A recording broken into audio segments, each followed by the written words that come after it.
Plenty of exceptional games get remade. What if, though, a game inherently lackluster was remade instead?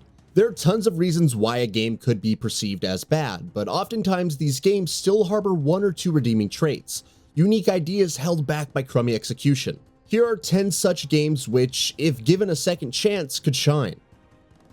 Sonic Unleashed.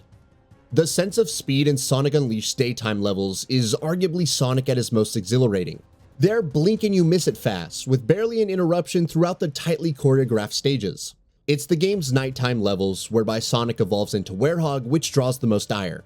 They are lengthy and laborious, with button-bashing combat and middling platforming replacing the daytime speed and sadly scuppering an otherwise free-willing Sonic experience. A remake shouldn't forego the Werehog stages though. Instead, Team Sonic should exercise restraint. Shorten the levels for starters, with perhaps a remodeling of the combat to something more akin to hack and slash, bringing back that essential sense of speed.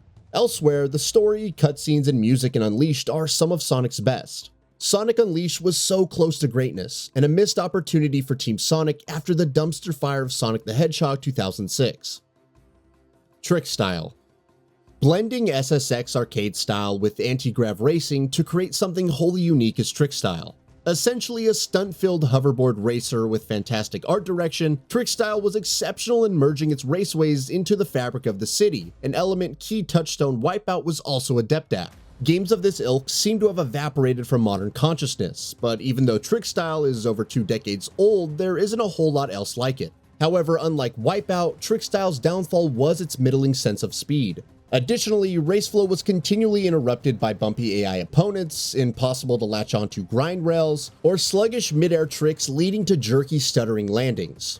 Tighten up these gameplay elements and Trickstyle would be a worthy remake. Illbleed. A survival horror critically panned when first released in 2001, Illbleed has since gone on to garner a cult following, with fans enamored by its B-movie aesthetic and schlocky dialogue.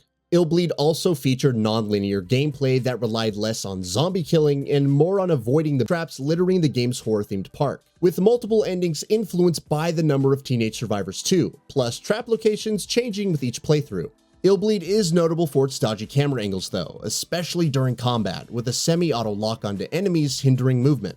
It'd be great to see this title revamped, possibly dropping the combat and focusing solely on those traits it does well.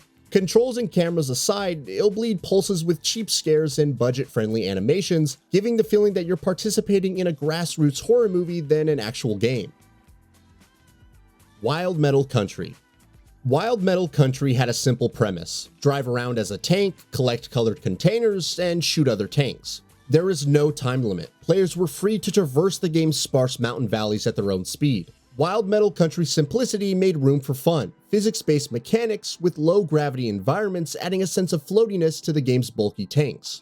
Physics-based modeling has come leaps and bounds in the 2 decades plus since Wild Metal Country's release, with games such as the upcoming indie demolition sim Instruments of Destruction, or Remedy's Control building action around physics-based destruction. A Wild Metal Country remake would provide a veritable sandbox for players with an appetite for tank-on-tank destruction. Star Wars Shadows of the Empire. For Star Wars fans, Shadows of the Empire had it all. Beginning with an incredible Battle of Hoth, players assumed command of Han Solo stand-in Dash Rendar as he aids Luke Skywalker in rescuing Princess Leia.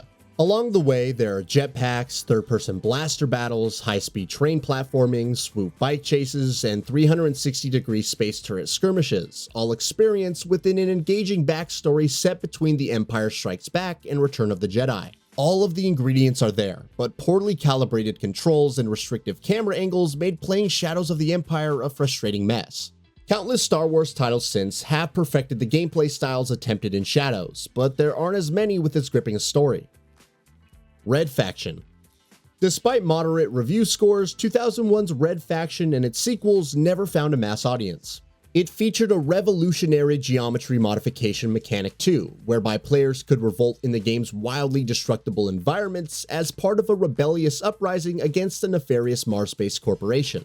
Its themes are still prevalent today, of course, but any Red Faction remake would need to tighten up on its scattershot narrative, for whilst Red Faction had great ideas, its overall delivery was unremarkable.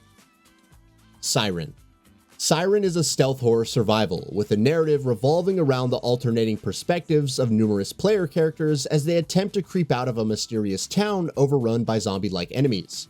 The game's unique gimmick is sightjacking, allowing players to tune into the mind of the stalking zombies. With no minimap in hand and in a town cloaked in grainy fog, the ability to see what the enemy sees is the only lifeline to survival.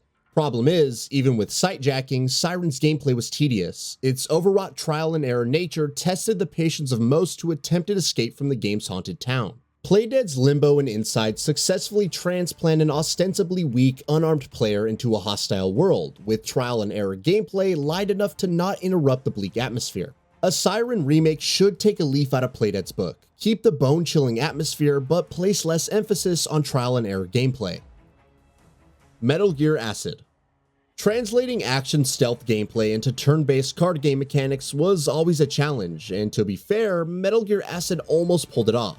The issue with the PSP launch title is that its deeply nuanced turn-based strategy was overly complex, with a lackluster tutorial section famed for ignoring crucial card stacking abilities. Encounters were strange affairs, with characters out in the open absorbing bullets, creating a juxtaposition with the game's earnest attempts at stealth. Slay the Spire or Inscription have streamlined card-based strategy in the years since Metal Gear Acid, with games such as Yakuza Like a Dragon proving turn-based action can still be deeply immersive. Metal Gear Acid would fare much better with these modern quality-of-life updates. Remember Me.